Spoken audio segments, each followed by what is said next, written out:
ketika para akademisi, para budayawan, para profesor, para mahasiswa, bahkan rakyat biasa sudah mulai berteriak tentang sesuatu yang dianggap ada kecurangan, maka saya kira alangkah naifnya kalau lembaga Dewan Perwakilan Rakyat hanya diam saja dan membiarkan seolah-olah tidak terjadi sesuatu.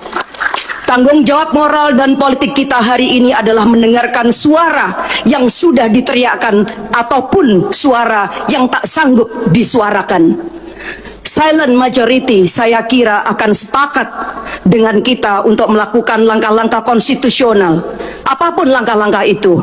Dan hari ini kami menerima begitu banyak aspirasi dari berbagai pihak bahwa DPR hendaklah menggunakan hak konstitusionalnya melalui hak angket.